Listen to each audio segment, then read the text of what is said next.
Sometimes the biggest stories in sports and entertainment don't start with a press conference. They start with rumors, with speculation, and with one moment that suddenly gets everyone on the internet talking. And recently, that's exactly what happened when reports started spreading about a situation involving San Francisco 49ers defensive lineman Keion White in private event. An argument, shots fired, and suddenly people online began connecting the situation to rapper Lil Baby. Now, before we go any further, there's something very important to understand. A lot of what people were posting online was pure speculation, no confirmed reports saying Lil Baby did anything, no official confirmation about what exactly happened. But that didn't stop social media from doing what social media always does, turning a situation into a headline, turning rumors into debates, and turning speculation into trending topics. And when the story reached the It Is What It Is podcast, hosted by Mase and Cam'ron, they had a lot to say. But what makes their reaction interesting isn't just the jokes, it's the deeper conversation that followed. Because instead of just reacting to the rumor, they started breaking down something bigger: the reality of fame, the dangers of public situations, and why athletes sometimes end up in environments that can become dangerous very quickly. And at certain moments in the conversation, you can tell they're not just talking about this situation. They're talking from experience, real experience, situations they've seen before, situations they've been around, and situations they know can spiral out of control in seconds. A shooting. When officers arrived at the scene, they found a victim suffering from an apparent gunshot wound. It was later revealed it was White who suffered the wound to his ankle, and reports say the entourage tried to enter his private event. Then it was noted a witness went upstairs to get assistance from management to de-escalate the situation and heard 2 gunshots. When they returned downstairs, the 49ers player had been shot in the left leg. So a lot going on. Maurice, what are your thoughts on the situation? Do you have any advice for those type of situations? Because things pop off all the time, but how do you think those situations should be handled? Yeah, I had a thought on it, and I just don't be thinking like a lot of young guys know, just because you grow up in a different era, you just don't have people who teach you or who guide you. And I don't know, it's all speculation. Of course, Lil Baby's there. They got into an argument, so you'll blame whoever he's with. But I'm speaking to the football players in this regard. In this day and age, man, when you're dealing with egos, popularity, or you argue with anybody, I think even when you argue with somebody of some stature and you're dealing with the camera era, where everybody has to record everything and everybody has to put everybody on a spot, I think all of that stuff just escalates stuff. You know what I mean? And so just having the presence of mind, whether you or somebody you with, just not even put yourself in a situation where you're having confrontation. And I just know that it's people around people who are real popular, because there's people who are around me, that these people will fuck you up just to show loyalty to me. You know what I'm saying? And I'm not sure that it's a lot of football players that be in confrontation with people that realize that there's people, like, you can argue on the internet, and I'm not saying that this is what happened, but it's me giving an example that, like, having the presence of mind to say, hey, before this stuff go any further, before I raise my voice, before I get other people involved in it, or not even the person I'm talking to, just people that they love around them involved in it, and you end up in these silly situations, and we have to talk about that. I keep on talking about risk management. It's like some shit just ain't worth it, and there's enough information out here that keeps you out of these situations. So it ain't just about him. It's not saying that either Lil Baby did it or the people he was with did it, but it's for somebody else to learn from it, to say, hey man, you just don't put yourself in a situation because you don't really understand all the factors and the people around the people who you may be arguing with. Yeah, I totally agree with you. I think this is a healthy way to have this conversation. When you're playing football, you got to remember you're doing cleans, pause, you're doing pull-ups, you're doing power squats, you're doing everything that make you probably look like a bodyguard or anything else. So when you're running up on normal people, that's really their only method of defense, not taking his side or Lil Baby's side or whoever's side, not saying that any of them were there. But when you think of someone like Keion White, he's gonna look like a definite threat, even though it's his party. So you got to keep that in mind when you're running up on people, like we was just talking, even though we was joking about Isaiah Stewart, but That's what happened when people run up. Right from the start of the discussion, the host began explaining what people were hearing about the situation. A private event, an argument, people trying to get inside, security involved, and suddenly, gunshots. Now again, the hosts are careful not to jump to conclusions. They make it clear multiple times that nobody actually knows who fired the shots.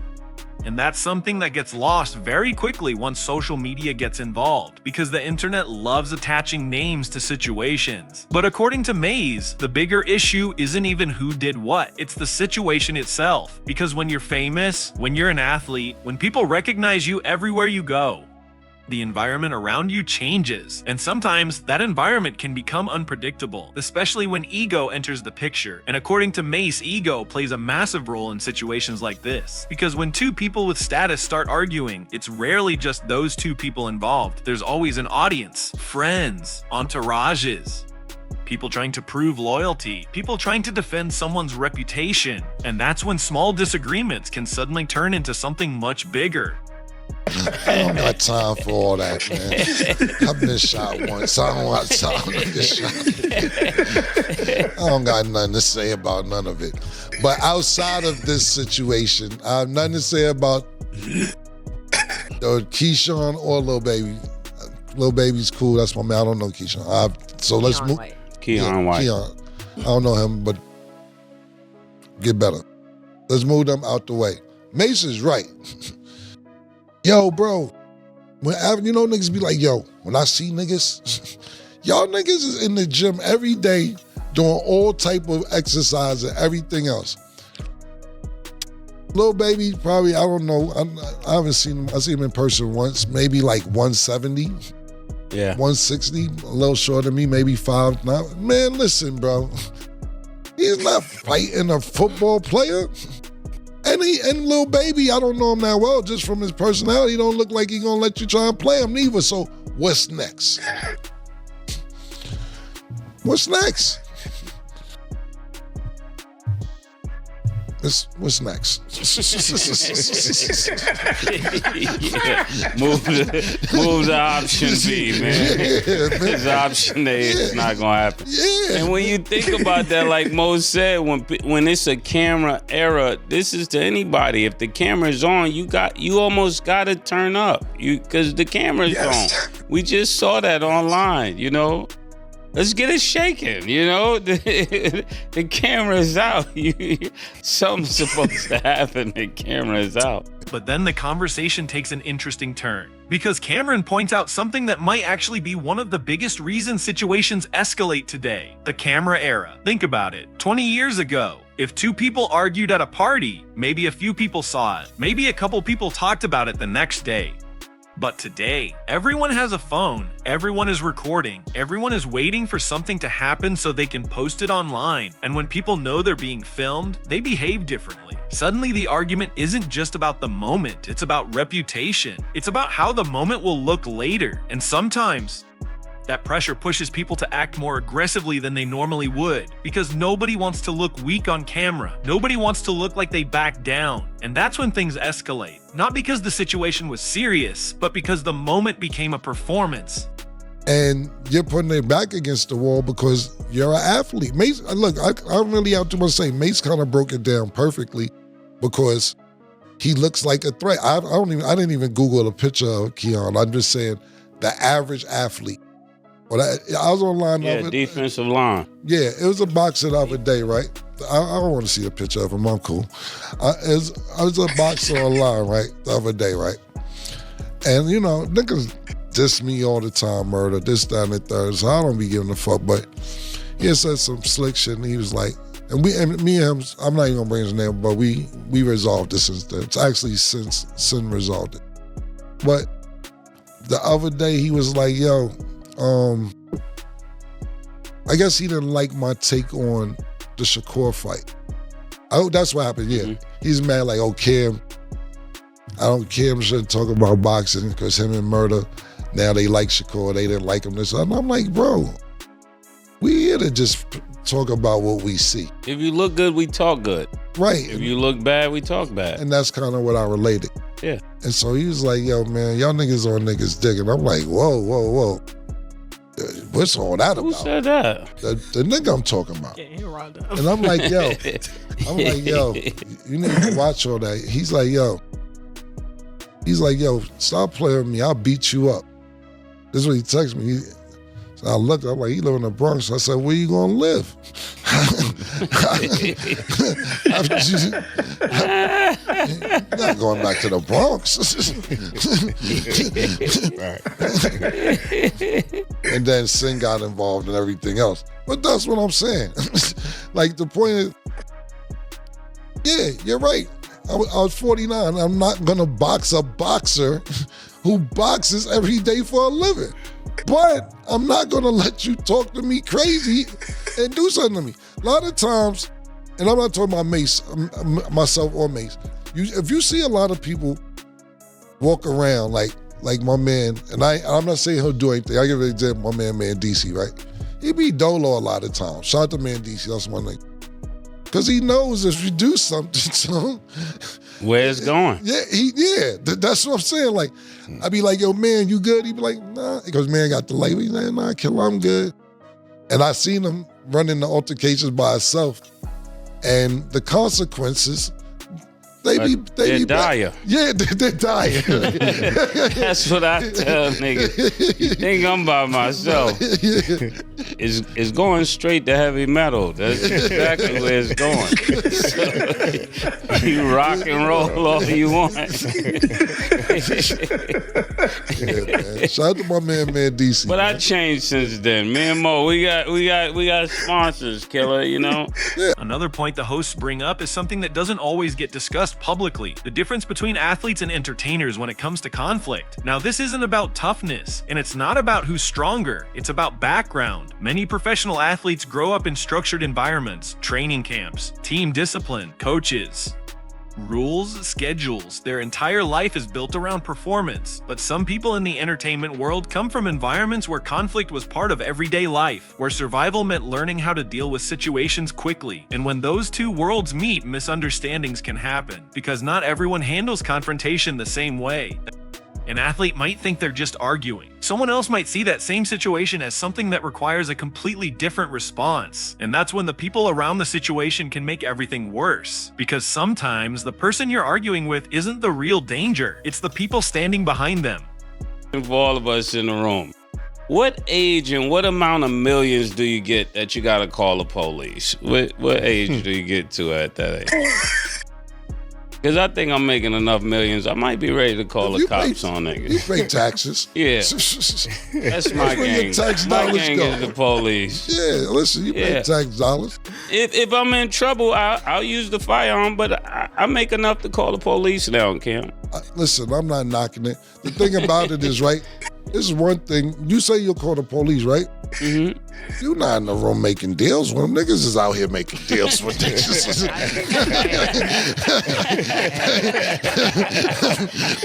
we got footage and tape record. Niggas out here making full-fledged deals. You gotta make a call to get out of the situation. That's cool, man. You ain't asked for a cheeseburger and fries. They ain't give me a cigarette and a Black and Mild. Yeah, man. And a Mountain Dew. Yeah. I get that. Black and Mild in the mouth. Yeah, I get that. That's fair. That's what our CPA asked me, Killer. He was making insurance for us. He said, how much money do you guys got to make to call the police? He said, ask Cam that. No, that's a good question. See, this is what I would do. And I'm just telling you, right? Yeah. Thank God I haven't been in that situation, but if just in case, because you never know. What you got to do is this, right? If you got to call police, I'm going to give you some advice. I've never been in that situation. This is what I would do. Yeah. I'd be like, hello. They'd be like, 911, what's the problem? I'd be like, you better come get them for files.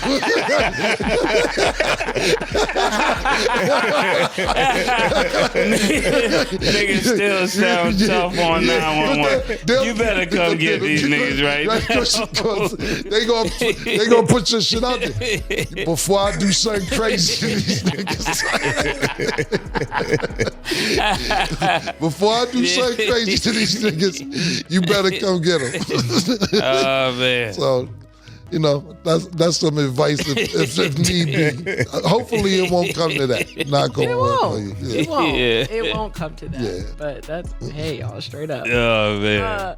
Last thing I want to add just regarding the situation, because I know articles and social media, as soon as they see something, they're so quick to attach somebody's name to something, which is why I'm super clear on making sure I say allegedly and this was reported, just because people are trying to say this person did this and this person did that. We don't know if this person did this. Yeah, we don't know if Lil Baby did anything. We don't know if Keion. We don't even know if Keion got shot. We was never there. Not even related. Yeah. And social media is just so quick to attach somebody's name to a story to just paint some pictures. So it's like, even though we talked about it from a more general stance, still the question and how I read it, I just want to make that clear. Because yeah, but the 49ers, At this point, the conversation shifts back into the humor that makes the podcast so popular. But even inside the jokes, there's still a serious question. At what point does success change the way you deal with problems? Because when you're young, when you're still building your reputation, you might feel like you have to respond to everything. When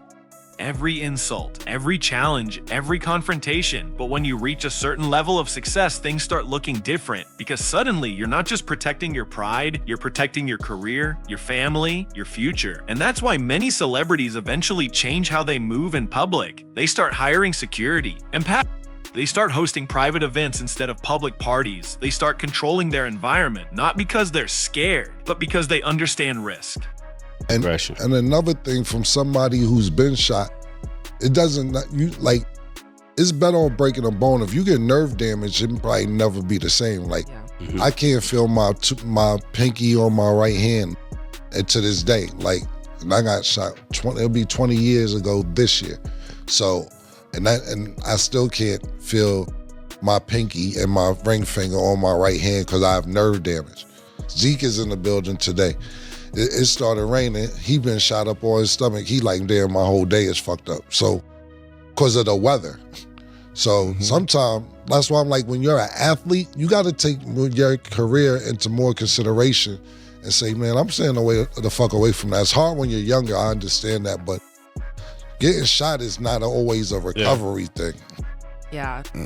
And something I do want to add too, because I know you're talking about just like being careful and being aware of your surroundings. Sometimes people are put in situations that they're not even aware of. Because I know we were talking about the 49ers, even Ricky Pearsall, like he went shopping and it was an armed robbery and he got shot and he didn't even start an altercation or do anything to warrant that. Yeah, I forgot about that. Happened to him. Yeah, like it's just kind of also like knowing where you're at too. So. It's called self-awareness. You actually gotta be aware of your surroundings and aware of yourself, right? So there's certain things that you don't want to handle. You don't put yourself there. It can't happen if you're not there. So this is why you have assistants. This is why you have bodyguards. This is why you have house parties instead of parties on the bottom floor, and somebody's on the higher floor, right? You're still in the same building with these people. If you don't want to be in the building with them, you rent an Airbnb, a multi-million-dollar Airbnb, have security out there. I remember I went to this party Jamie Foxx had, and he put the party on the studio's lot. He made Club Live over in this studio party. I mean, and it was the best party I think I ever been to. It wasn't no crazy stuff going on. All celebrities was there. Was no security guards. And everybody was performing. And it was like, once your song come on, you do 2 of your songs. Every celebrity that was there was performing 2 of their famous records. It was a great time, right? But he had it in a secluded place where no guns could come, no gang members could come. You know, it was just all good people there. So that was a great time. You gotta secure the type of party you want to have if that's the party you want to have. Toward the end of the conversation, things get a little more personal because Mase reveals something that adds a completely different perspective to the discussion. He's actually been shot before, and according to him, the effects of that moment are still present even today, years later. He explains that gunshot wounds can cause nerve damage that never fully heals. loss of feeling, permanent physical changes. And for athletes, that kind of damage can end careers because professional sports require complete control over your body, your strength, your reaction time, your balance, and even a small injury can change everything. That's why the hosts emphasize something important. Sometimes the smartest move isn't proving something in the moment. Sometimes the smartest move is avoiding the moment entirely. At the end of the day, the full details of the Keion White situation may take time to become clear. Rumors will continue, speculation will continue, and social media will continue doing what it always does. But the conversation that Mase and Camron had wasn't really about gossip. It was about awareness, because fame can bring opportunities, but it can also bring attention. Attention from people, from cameras, and from situations that can become dangerous very quickly. And sometimes the real difference between success that lasts and success that disappears overnight is knowing when to step away from a situation before it turns into something bigger.